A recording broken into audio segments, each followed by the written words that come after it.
1892 पासून आज 2026 आहे. रानमाळी हिंदूत असतो.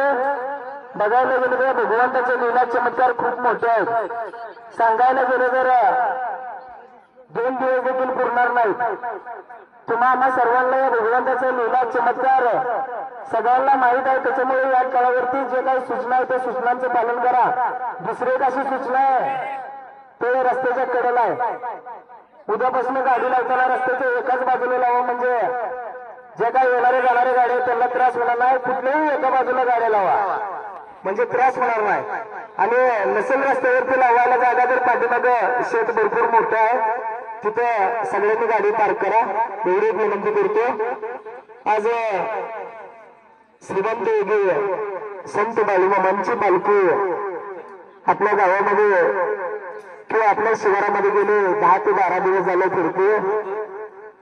खरं म्हणजे जवळ गावचं व त्याच्या परिसरातील सगळ्या गावाचं खूप मोठं नशीब आहे की माझा भगवंत आज आपल्या गावामध्ये आपल्या शिवारामध्ये आपल्या शेतामध्ये येऊन पोहोचला. साधू संत ती घराची देवा वसरा विठ्ठल मला वेळोवेळा हा सूट सोहळा स्वर्गी नाही. खरं म्हणजे कालपर्यंत यमगर पाहुण्याच्या शेतामध्ये पालखी बसली. सकाळी उठते करत असताना त्यांच्या नकळत डोळ्यातनं पाणी आलं आणि मनाला चरका लावून गेले. त्यांच्या मनातून शब्द फुटत होते की 2 दिवस झालं कसं गेलं काही समजलं नाही. त्यांना येता बोलता बोलून गेले. हा सोहळा म्हणजे स्वर्गातला सोहळा आहे, त्याच्यामुळे तुमच्या डोळ्यातून 100% पाणी हे निघणारच. आज आमच्या काळावरती एखादा सेवेकरी आला आणि ज्यावेळेस आशीर्वाद पुढे घेऊन घराकडे जात असतो ते देखील डोळ्यातून पाणी काढून जात असतो. खरं म्हणजे कुणाचंही रक्ताचं नातं नाही, पण रक्ताच्या पलीकडलं नातं जपण्याचं ठिकाण म्हणजे माझ्या भगवंताचा दरबार आहे. या ठिकाणी जे जे होत होतं त्या भगवंताच्या जवळ जाऊन पोचत असतो. आज संत बाळूमामांची पालखी आली.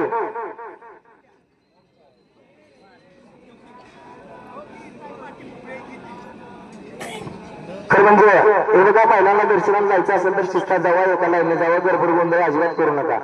माझा भगवंत 2 दिवस या ठिकाणी थांबणारे, गडबडीला देऊ नये, कुणीही पळू नका, गडबड करू नका. आणि दुसरी एक सूचना आहे, त्या बॅरिगेटला कुणी हात लावू नका.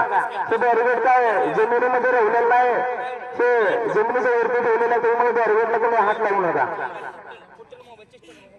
जास्त गर्दी होत असेल तर नंतर बाहेर आलेल्या महिलांनी दर्शन घ्या. माझा भगवंत या ठिकाणी आला आणि हा स्वर्ग सुख सोहळा या ठिकाणी पार पडतो. माझ्या भगवंताला घातलेलं साकडं कधीही वाया जात नाही. आणि या भगवंताविषयी घातलेलं मागणं माझा भगवंत जशी